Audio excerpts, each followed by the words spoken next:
Okay, so this is Marnie Watson, and I'm here with Erin Kenny and Anna Withers, here talking with Gary Tebbenkamp.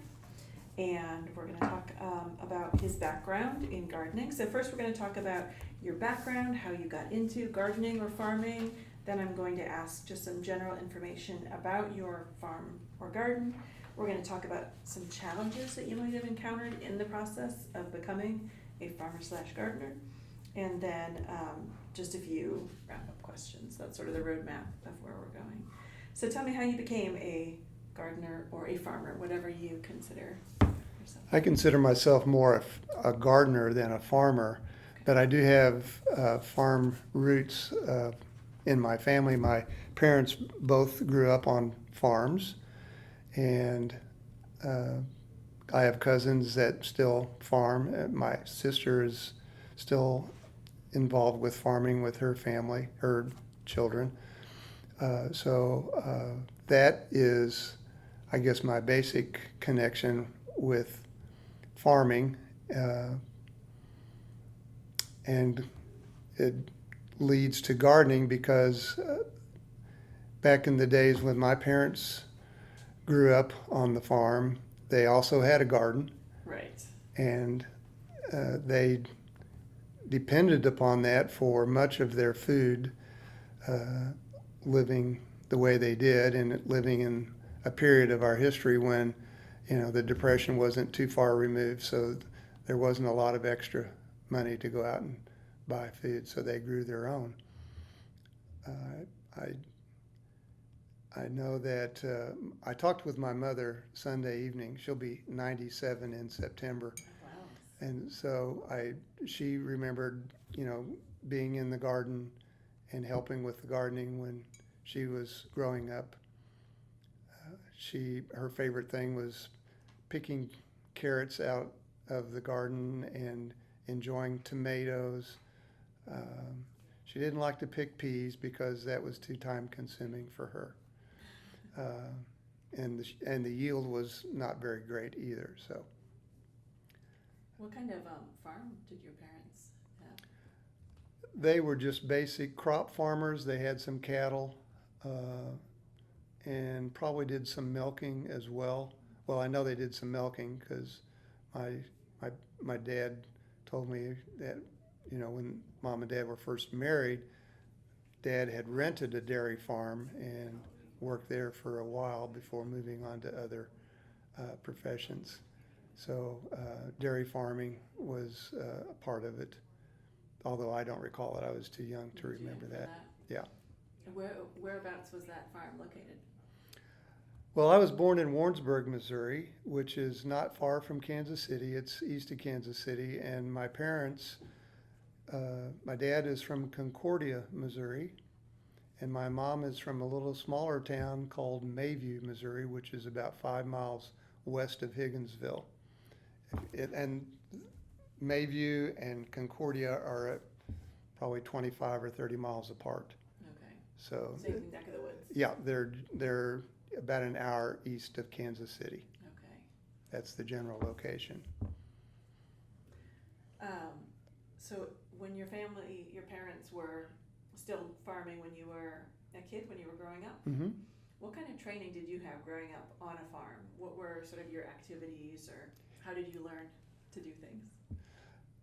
Well, as a kid, I had a lot of cousins. My mom had 3 brothers and a sister. My dad had 4 brothers and 2 sisters. And so I have a lot of cousins, and I did. And so growing up, we would just go to the farm and play with cousins. There wasn't so much involvement with gardening then, but I did enjoy just going out and exploring in the garden to see what was there and what was growing. And I was just curious to see what it was all about.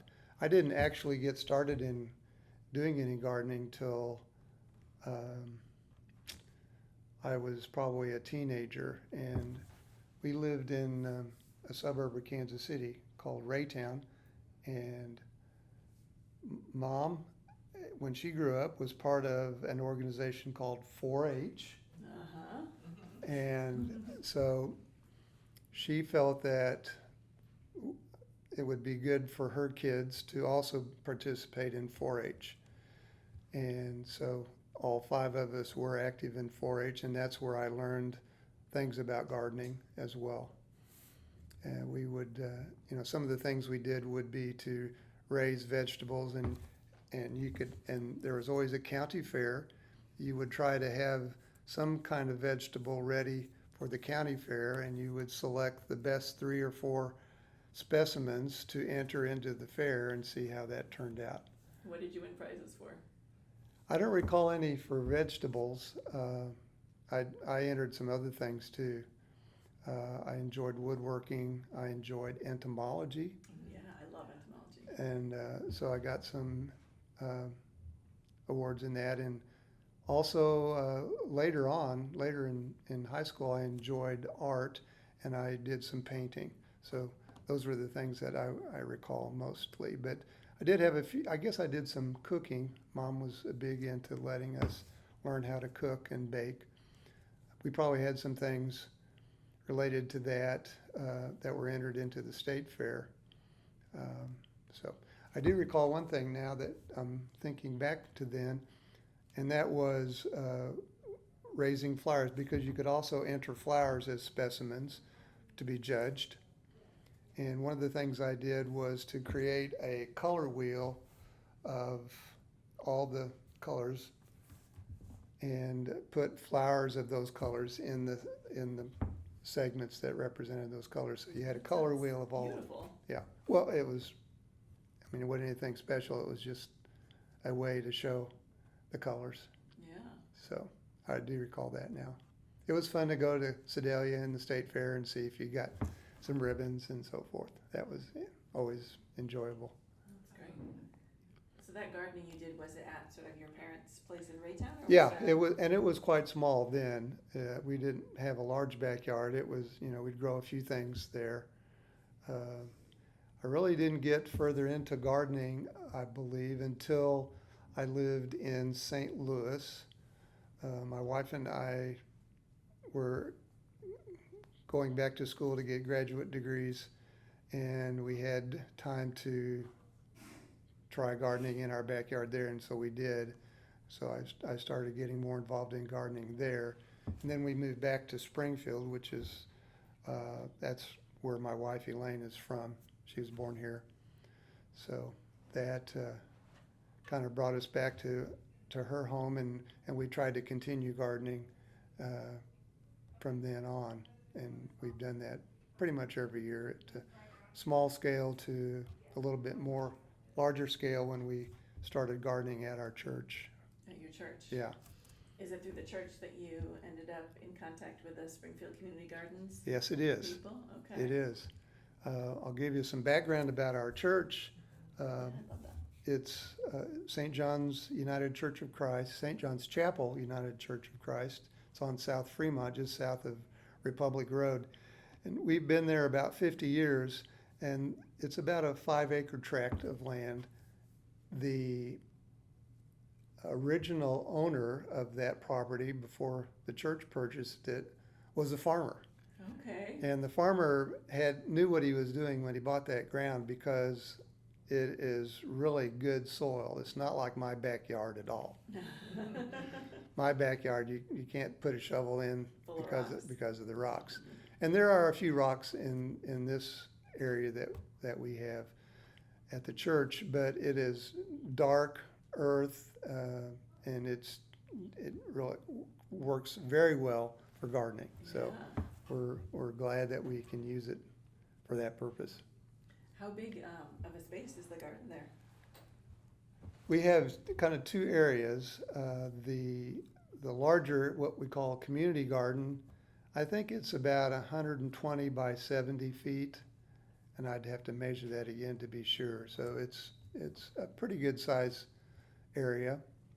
But then we have a size that's probably equal to that, maybe a little bit bigger, that's divided into plots that are about 10 by 15 feet. And those are rented out to people in the community, people from church, people in the neighborhood who want to garden and don't have a lot of space in their own backyards or wherever. So we have quite a large area. Are they raised beds? We have no raised beds currently. That's something that we've considered, but we have not moved into that. Most people are satisfied just with Direct in the ground. right there in the ground because the soil is pretty good. And it's nice soil. Yeah. So in this whole history from your parents and farming up to now, was there anybody in particular who you really learned the most from? Was there a person who was sort of taught you about gardening, who you can think back? And my parents taught me a lot about gardening, even though I didn't want to learn at the time. But a lot of that is still kind of in my mind, you know? Was there anybody who was sort of... Probably my mother when we were in 4-H, and I can't remember. There were probably some other 4-H leaders that also helped with that. But I remember mostly my mother guiding us in that. When I came to Springfield after I graduated from college, and I met my wife here and got acquainted with her family, her parents were also from farming communities, one from Billings and one from Nixa. And her father had there where they lived in Springfield, which is real close to Parkview High School, they owned 2 lots, and one lot was entirely a garden. Wow. It was quite large, and my father-in-law just really loved growing whatever he could grow back there. So, you know, I got some inspiration from him and what he was able to do in gardening. He always loved being out in the garden. Well, that's great. So tell me more about the farm that you have now, or the garden you have now. What are you growing in it? What are some of the plants you have? I'll start by telling you that our first pasture that was on the property when we first bought it started doing a little gardening when he was here. That was a little before I arrived. So there was some history of gardening even before I got here, but probably about 10 to 12 years ago, we started using some of those spaces in the back of the church to have small plots. I think we started off with like 2 or 4 plots that weren't very big. A few people wanted to try it. So we did that, and we just kept adding more and more plots as more people became interested. We had several people from the congregation that wanted to do that, and then some of their neighbors got involved. And so now we have about 20 plots, and they're about 10 by 15, not all that size, but approximately, that are rented out to folks. How much do you rent them for? $25 a year. Oh, wow. That's a very good price. It's primarily to cover the cost of water, because at this time of the year, there's a lot of water if we don't get much rain. So it does very well in covering that cost. But as far as what we grow, it's a pretty big variety. We usually start with green beans and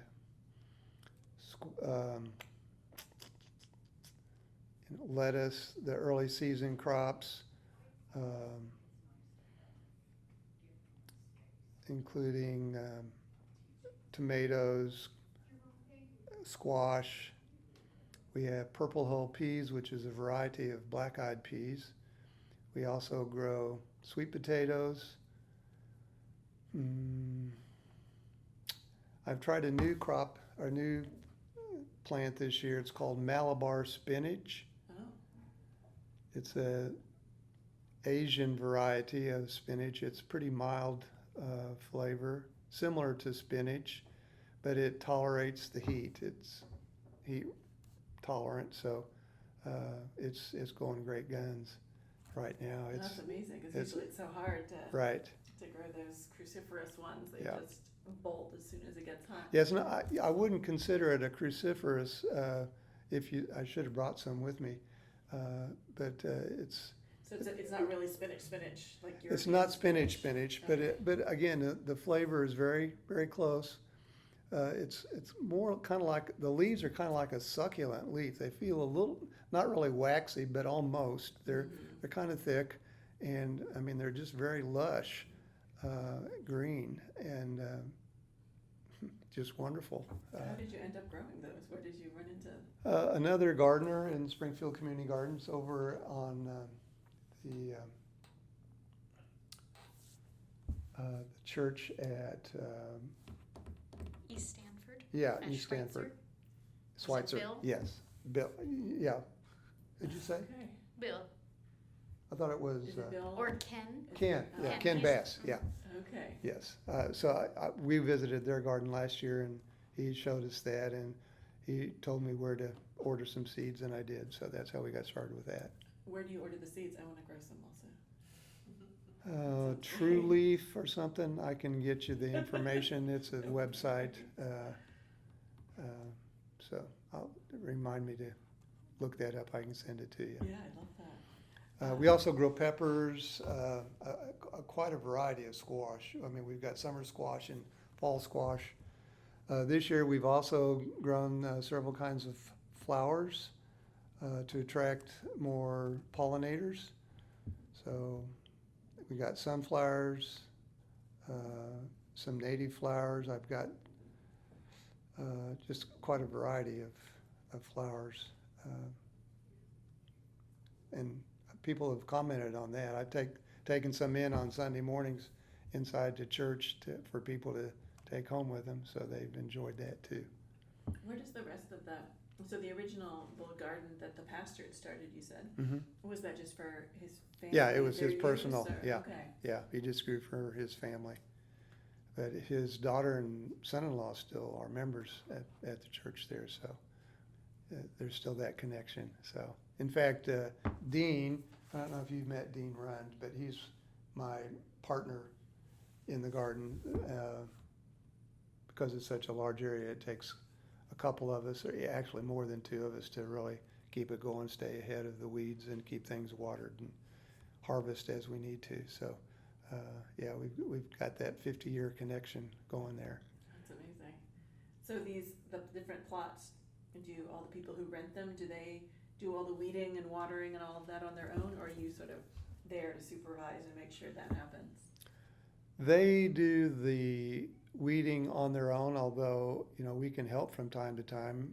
One of the plot renters is a family member, and he's in his 80s, and he's had several surgeries and can't really get down and do as much as he used to. So, from time to time, I've helped him with weeding and picking green beans, because he can't bend over. He has to sit down and pick them. So we help out if people need it. But they do their own watering, because they know probably better than I do when their plants need it. But people are mostly on their own. But if they need help, we can be available to help them as well. And what you grow, where does that go? Is that sold, or is it given to people in the congregation? It is first harvested for the folks in the congregation. So we usually meet Monday, Wednesdays, and Fridays, and typically on Saturdays. And what we harvest from Wednesday through Saturday is taken in to the church on Sunday morning. People can take what they want, and whatever is left over, which is usually 2/3 to 3/4 of it, is still left. We take that to Crosslines Food Pantry on Monday morning, and after we harvest on Monday morning, what we harvest then and whatever's left over goes to the Crosslines Food Pantry. We also have a daycare center that uses part of our church, and so we donate food to them, because the folks that bring their kids there are more food insecure than other people, so we donate to them as well. So it gets used mostly with folks that really need it. How did the idea get started to expand the pastor's garden into something that's a whole lot bigger now? Well, I'm not sure exactly. We have an older member of the congregation who's no longer able to participate in gardening. I think he saw the space out there as something more than just a big field to be mowed every week, which I mean, to me, it makes great sense if you're thinking about stewardship and how to use what you have in a wise way, then why not use that for something that's beneficial? So it kind of got started through him, and other people kind of joined in, and it just grew from that point on. So is there a spiritual component for you, something that's meaningful about being a steward? Oh, I think, yes, it's important to be connected with nature and with creation, and to use it in the best way that we can. So I don't always enjoy getting out there and sweating in the heat of the summer, but I do enjoy getting to share what we grow with other folks and to see their enjoyment and appreciation for it. So I think that's the connection that I get with that. You got excited about that Malabar spinach. Are there any other crops that you grow there that are meaningful to you or that you are particularly fond of? I don't know if I mentioned okra. We grow okra. Okay. And one thing I've learned about okra, two things I've learned about okra. It has little tiny hairs, little spines on it. And if I'm out in it too much, rubbing back and forth, I get some contact dermatitis on my arms. Oh, yeah. So I usually wear a long sleeve and gloves that keep my arms and hands covered so I don't have to deal with that. The other thing I've learned is that it tastes good raw. You just take it and take a bite of it and crunchy, and it's got a little bit of a sweet, nutty flavor, I think. And you can put it in a salad and eat it. People don't like okra because when you cook it, it gets slimy, and they don't like that. But you can eat it raw, and it's just kind of a crunchy, good taste. I've never had raw okra. I'll have to try that. Yeah, I should have brought some okra in. Why didn't you come with a basket of goodies? I thought about it. Did you? I thought, well, what could I bring? And Malabar spinach was one of them. So, yeah. So what do you enjoy most about gardening? I think what I've just said is that I'm outside, I'm connected with nature, with creation. You know, when you're out there picking okra or purple hull peas or squash, there's always bees and wasps flying around. And I've never been stung in working out in the garden. I mean, they do their job and I do my job, and we get along fine. I've never been worried about getting stung, and I can appreciate that some people might be concerned if they were out there amidst all the insects. But I do, I mentioned my interest in entomology, so I'm trying to get interested in the beneficial and harmful insects and being better able to identify them for garden purposes. And there's a lot to learn in regard to that. Have you ever been interested in beekeeping? That's my new interest. Well, yeah, sort of. My father-in-law, who I mentioned, they also had bees. So, I mean, he had the whole circle, the whole cycle there. And they harvested honey, and man, it was good. I mean, you get the honeycomb and start eating. Nothing like that. So, I know you didn't grow up here in this Ozarks region, but you're here now and you're a gardener here. What does it mean to you to be part of kind of that heritage, that tradition of gardening, of growing here in the Ozarks? Well, I've lived in the Ozarks most of my life now that I'm this old, but the Ozarks is a wonderful, wonderful place in our country. I just feel glad that I can be here and enjoy what there is out there to enjoy, and to be part of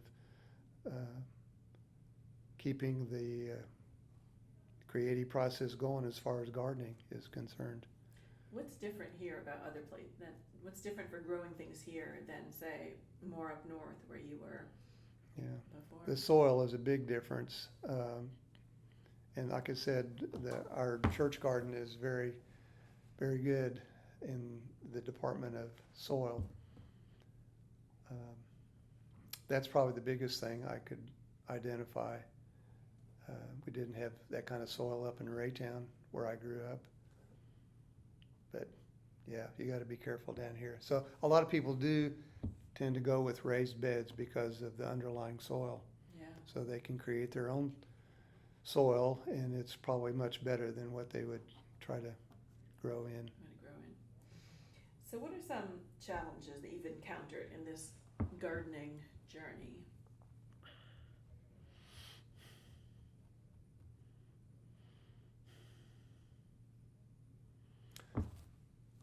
Oh, I think one challenge would be getting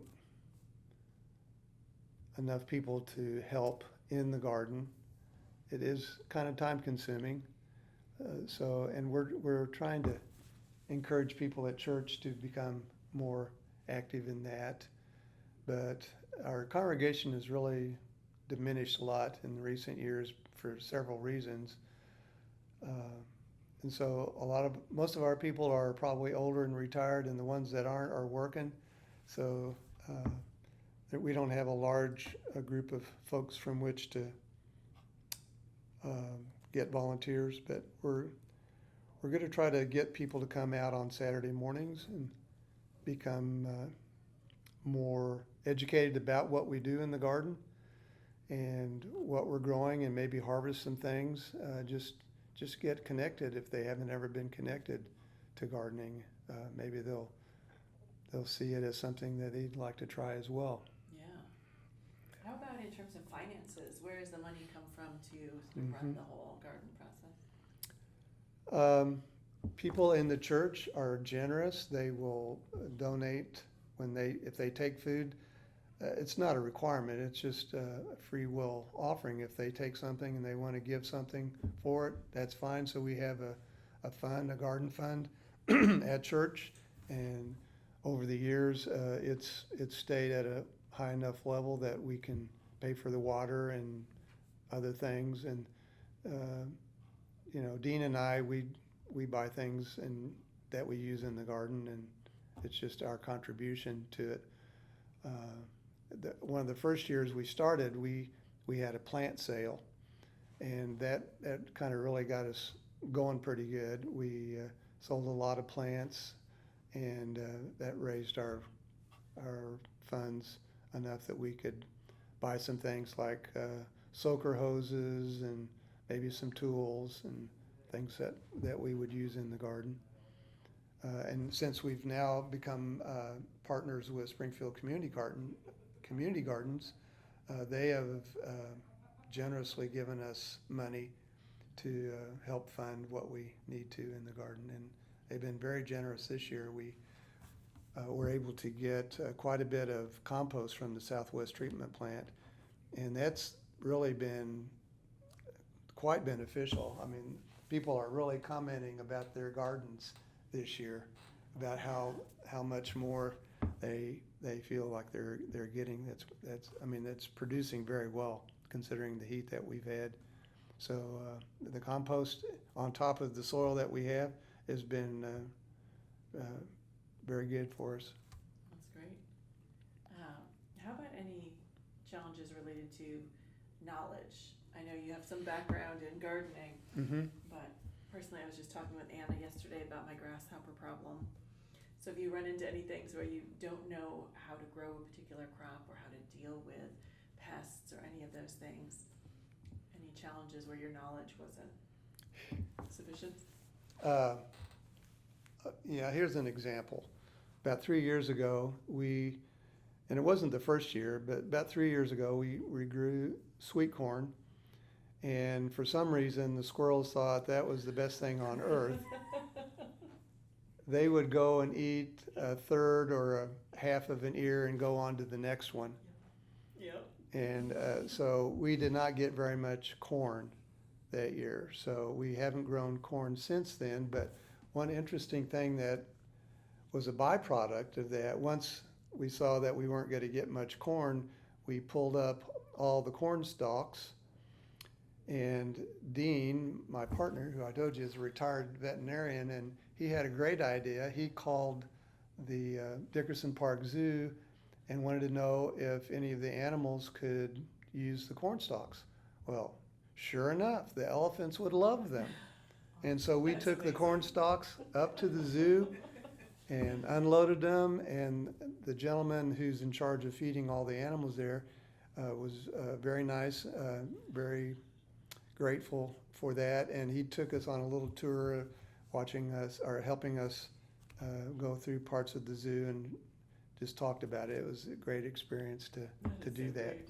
So, Did you get to feed the elephants your corn well, stalks? not personally, but we watched them being fed. That's so great. They have some interesting ways of feeding elephants. They make them kind of work for their food at times. They have to break open a box to get to what's inside. They can smell what's in there, but they have to work at it a little bit, as opposed to just throw it out there and here it is. I think they call that enrichment. Maybe so. in Yeah. zookeeping. That, yeah. Keep your It's- animals sort of, using their brains and Yes, thinking through yeah, things. yeah. Any other challenges that you've come up against? I think squash bugs are a challenge. You've got to stay on top of those. Identify them when they're just starting, and squash them or get the eggs off the leaves if you can. I mean, it's an ongoing concern. Or you just grow what you can and let them take over, and you're done with squash. We've been pretty good about it this year, not as bad as some years. And then there's some insects where we've got a few eggplants that are growing, and something is on those leaves. I need to investigate what that is. And they've just riddled those leaves with little tiny holes. I've got to find out what that is and try something on there. And when you have a challenge like that, where do you go? Who helps you figure those things out? I go online to look for stuff. I talk with Stephanie Handy some at Springfield Community Gardens. I have some other friends that are in gardening, so I talk with them. Those are probably my main sources of information. So we'd like you to brag on yourself a little. What have been your biggest successes that you've had? Successes. I don't know. I mean, if you get something, when you start with a little seed, you've got success, I think. So, You lit up when you're talking about that spinach. okay, well, that's just something new. Okay, I'll tell you a little side story with that. We have a lady in our congregation who is from the Philippines. And when she saw that, she was overjoyed because she said, "Oh, I ate that when I was a kid, when I was living in the Philippines." Oh, that's amazing. So she was just really happy to see that. So yeah, I guess you could call that something of a victory, That's a success. a success. One year we just about killed ourselves. I'm sure we harvested over a ton of food. I don't know how much. I can't remember how much went to Cross Lines and how much to church, but I mean we knocked ourselves out growing stuff, and a big part of that was beets in the spring, sweet potatoes and tomatoes. Those are the heavy items, and squash. If you let your squash grow, we had some big squash too, so you get those crops that weigh a lot, and you can have a pretty sizable harvest throughout the year. So that was a pretty big success.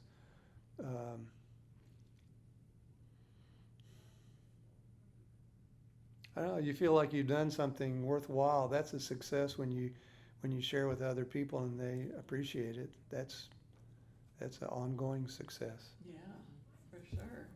How many hours a week do you think you spend working there in the garden?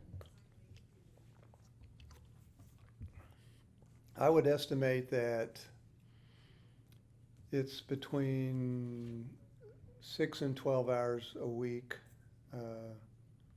Depends on the weather some, and depends on what's growing. Early in the season, you're just waiting for things to get big enough to harvest, and you're just trying to, get things going pretty good.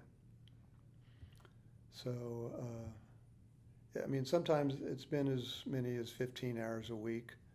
but probably not much more than that. What's been the most surprising to you about the whole gardening lifestyle?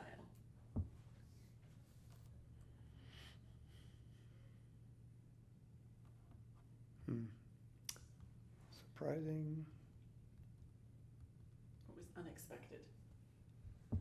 Squirrels eating the corn was unexpected. We also have a rabbit issue we've been dealing with this year. The little shed that we have, it sits off the ground so that the wood won't rot, and it's high enough off the ground that the rabbits can scurry right underneath there. And we've caught 3 or 4, and one of the plot renters has taken them somewhere else and released them. But I saw a couple yesterday. They're still out there. Like Peter Rabbit? Yeah. I could Yeah. instead of Mr. McGregor. Yeah. Yeah. What is their favorite thing to eat? The rabbits? Rabbits?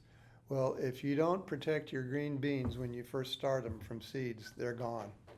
They will just chaw them down to the ground. And a lot of things that are young and green, they'll gnaw down to the ground, but they particularly go after green beans. So we've learned that you better put a chicken wire or some kind of something around them to keep them out from where you're starting stuff. They also chewed down some squash, little tiny plants of squash.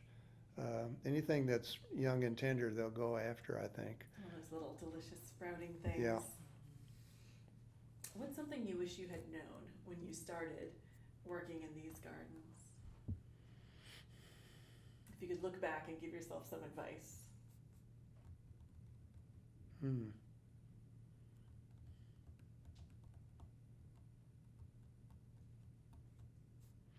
Probably just better educated on how to deal organically with insect pests. And I know our watering system isn't the best. I mean, it works good. We've got a water faucet right next to the shed, and we've got a couple of hoses that go out from there. We also have an underground line that runs further east out to the big community garden where we can attach hoses out there. We use soaker hoses. Occasionally we'll use a sprinkler, which isn't very effective. I mean, it's effective, but it wastes some water going that way. So probably at some point in the future we'll look at some drip hose or some other kinds of watering systems that will be a little more efficient. That's one thing. Are there any other things you're planning to do in the future?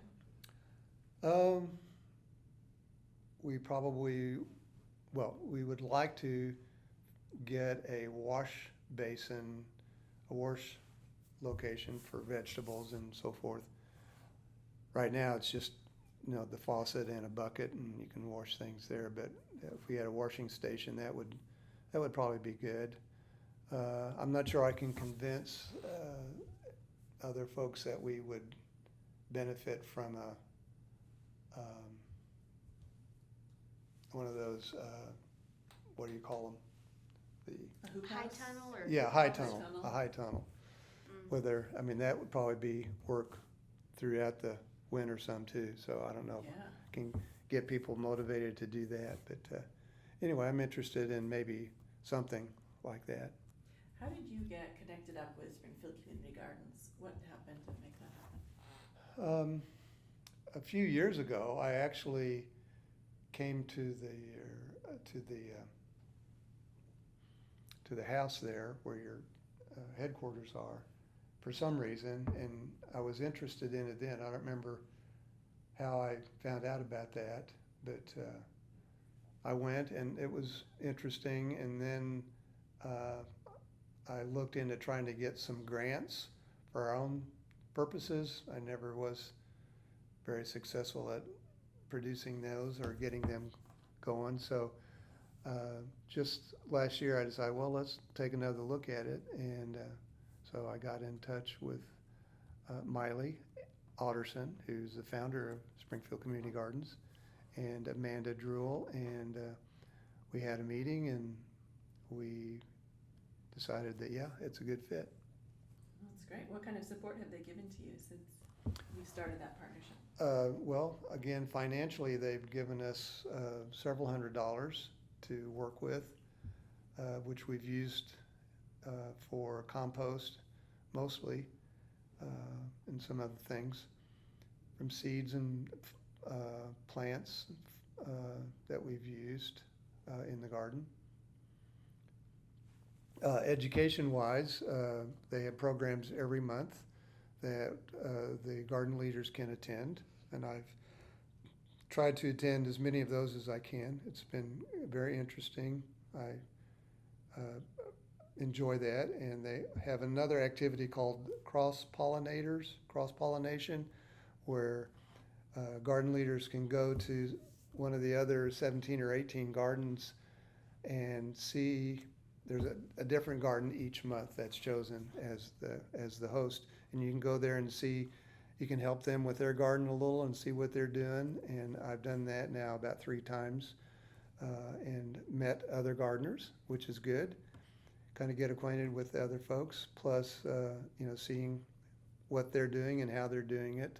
Getting So, some new ideas? Yeah, some That's ideas. the best name for that program. I love that. Yeah, cross-pollinators. Cross-pollination. It's very Yeah. clever.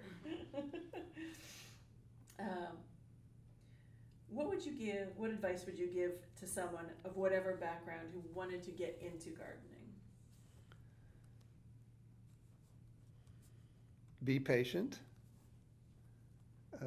Don't plant seeds too close together like I've done many a time. Because, when you just plant a little seed, you think, well, there, I've got that, and I can get all this stuff in here. The next thing you know, you've got squash growing 15 feet away. Their vines are out there on the grass, and you got to mow around them. And we've got that this year too. I did the same thing. So, just try to learn what different weeds are, what plants are that you don't want around there, and try to stay ahead of keeping them out of the garden, because they do take a lot of nutrients and water away from what you're trying to grow. And once they get established, it's even harder to take care of your plants. So one thing we've used this year is some weed barrier, some ground cover barrier cloth, so that we don't have to use as much straw, and it works pretty good. So we learned some things that way. Just another advice would be, just start with a few things that you would enjoy eating yourself. It's easy to get carried away. If you get a seed catalog, you just go nuts. Everything looks so great. Yeah. Those Baker Creek catalogs. Mm-hmm. Yeah. Love them. Yeah. What questions do you have? We're just sitting there looking at them in like January and February on these dark nights, thinking, Yeah, oh my it's like, God. I need some 8-foot-long purple eggplants. Why not? Oh, yeah. It looks amazing. Anna, do you have questions? I actually do have a few because, Gary, you're new to our network. Yep. And I know I saw you at that farm walk. Yep. And we haven't had a chance to talk very much. But, so I know you've had a small growing space out there. And I'm wondering, what are the kinds of people from the congregation who come out to rent plots? Or who are you seeing who's actually engaging in the garden? Retired folks mostly. Mostly. That's kind of the sense I was getting.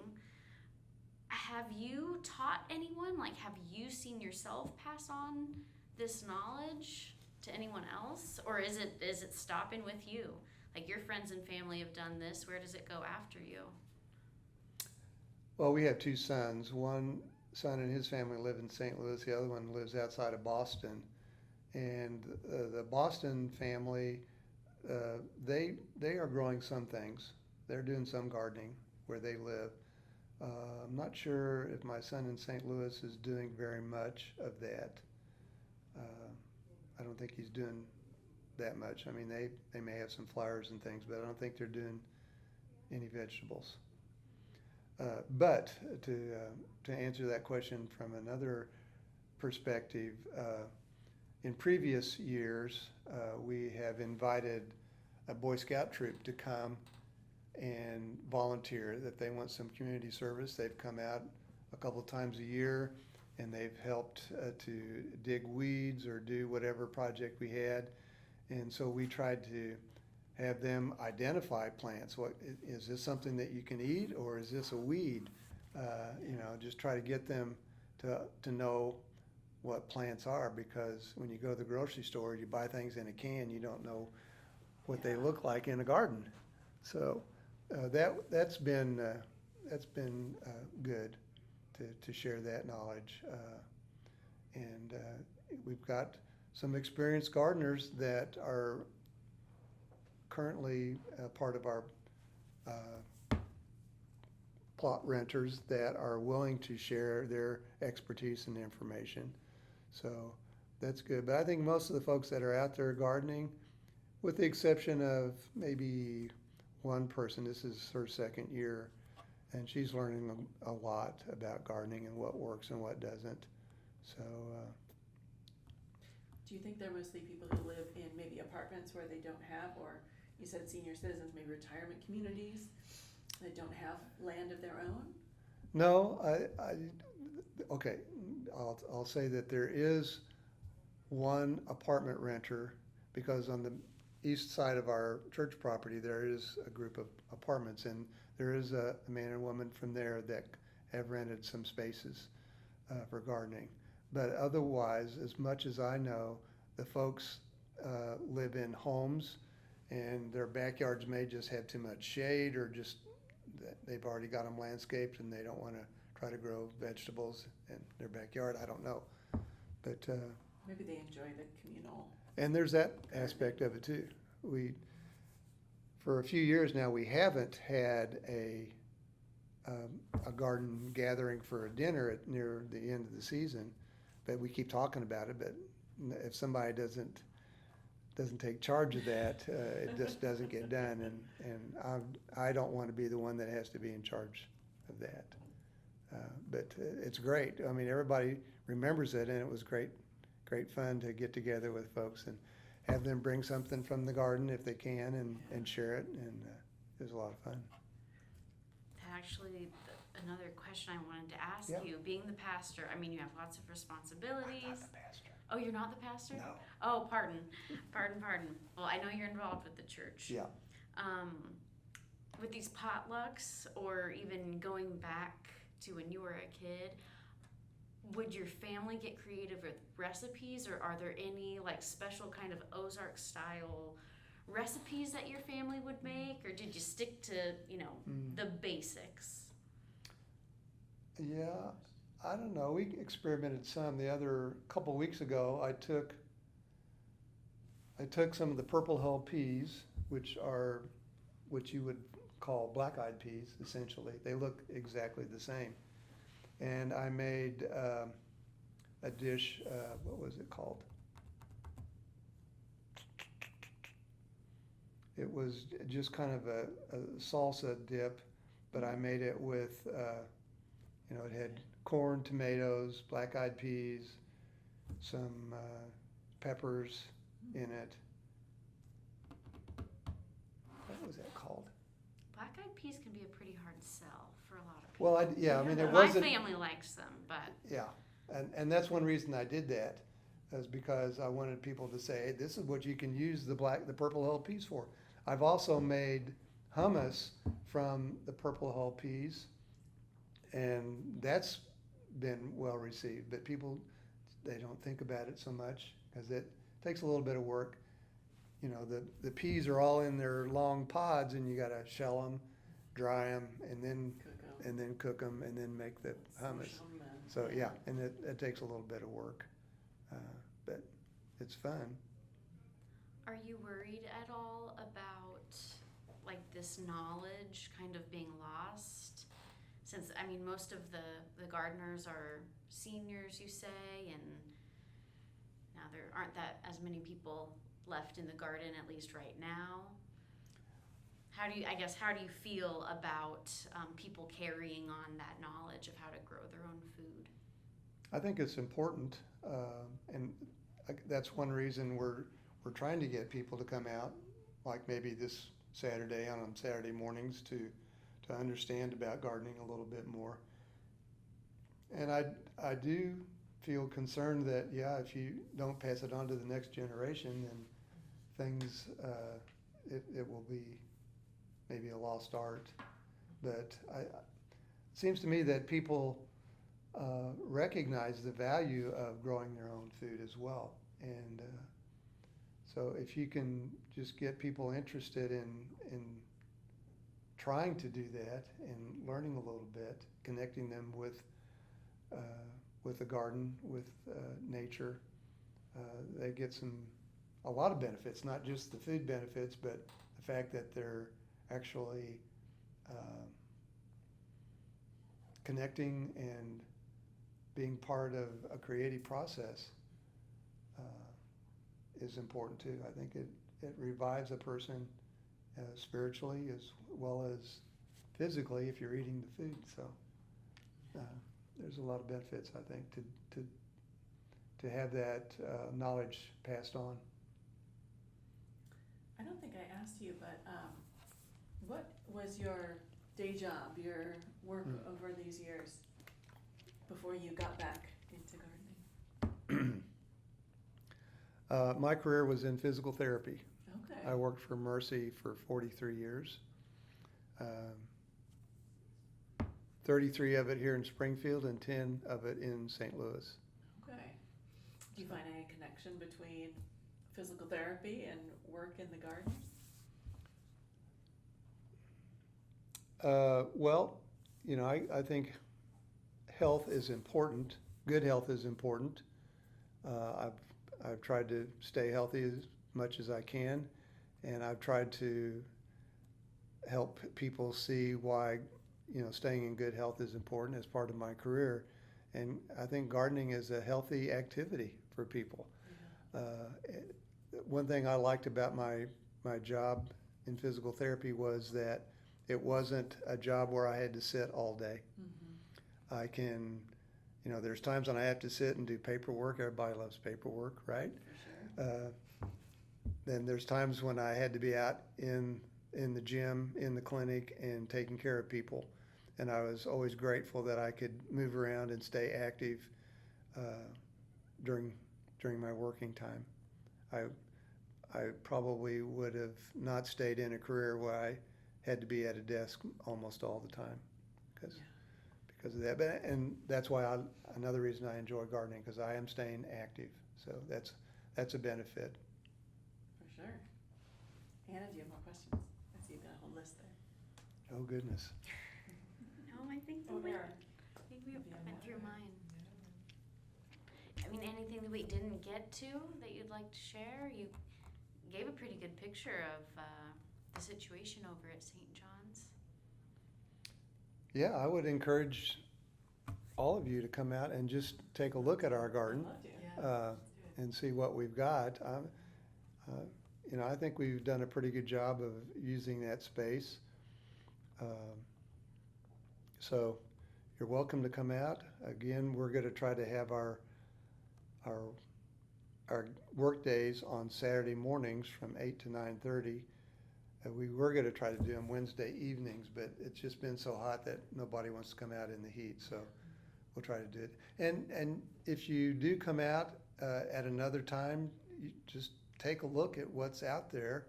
I mean, you don't have to come to learn anything necessarily, just see what we have.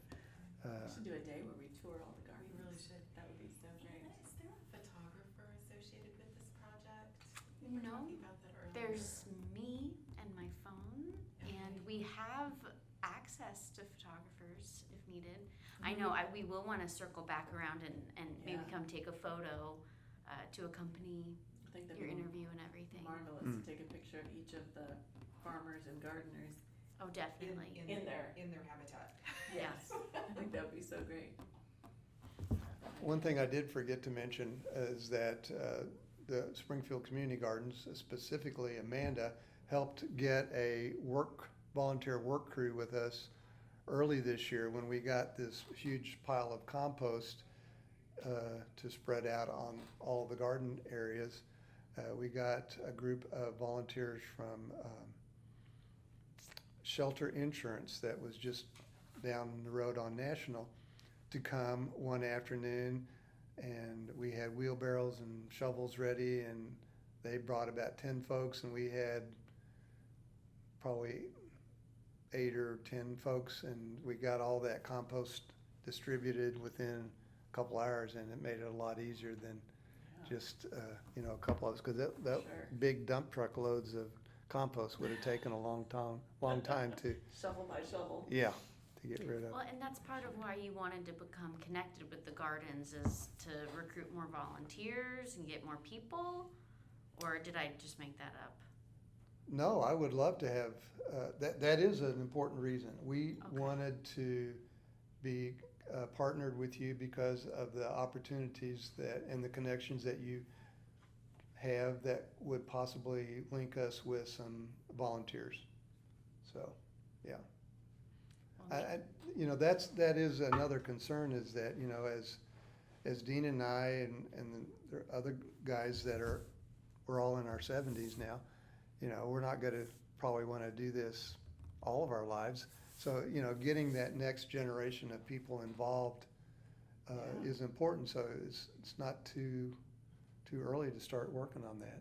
Are there young people in the church who maybe are interested that you could mentor into taking over? Not at this time, not anybody that's shown much interest, but, we'll see who comes out on Saturdays and if we can get them interested. I mean, when I was their age, I didn't probably have a lot of interest in gardening. I mean, Maybe you bring it full circle and get a 4-H club that yeah, works there with you. I don't know if there's any 4-H groups on the south side of Springfield or not. Well, we're not on the south side, but yeah, we have our club, and I maybe know that. we can Yeah. wrangle. I don't know if you want a bunch of 10-year-olds running around in your garden. They're helpful sometimes. Yeah. We'll have to think of a project for them. Yeah, that could be fun. At least get them out there. Yeah, Because that's a lot of your roots in the beginning Yeah. of gardening. yeah. You know how meaningful that could be. I have good memories of being a part of 4-H. I learned good things from that. So, yeah, maybe we could get them out and help us dig sweet potatoes in the fall. That's always a fun thing. They love digging for potatoes. Do they? Okay. Yes. They love anytime they can actually harvest. It's like Easter egg hunt. Is it? They Buried love treasure. it. Yes. Okay, well, we'll have to stay Does not connected get on old. that. All right. See that? All right, you got it. How many's in the group? We usually we have probably close to 20 enrolled members, but Mhm. consistently 12 to 15 come Mhm. out to our events. Do they participate in the Ozark Empire Fair? No, not yet. How about is there a county fair that they participate in? So our club is still relatively new, and we Okay. just have not taken the steps to Okay. we haven't gotten organized enough to be like, okay, we're gonna grow stuff and you're gonna enter it and be responsible for it. Okay. But 4-H still does that a lot of time, Yeah. and we are encouraged to have the kids participate. Yeah. We just haven't wrapped our heads around it quite yet. Yeah. But that would be fun. That Yeah. could be really fun. We've got a couple 4-H designated beds at Midtown. So those are Okay. their beds. Yeah. They planted, they tend to it, they'll harvest when it's ready. So it's not out of the question. Well, once they get a little exposure to entering something in a fair and getting a ribbon for it, then they're kind of hooked, and I Really? want to do that again. Okay. So, Yeah, I can see that. Yeah. Obviously, it made an impact on you. So that makes me very hopeful. That's motivating to Yeah. me.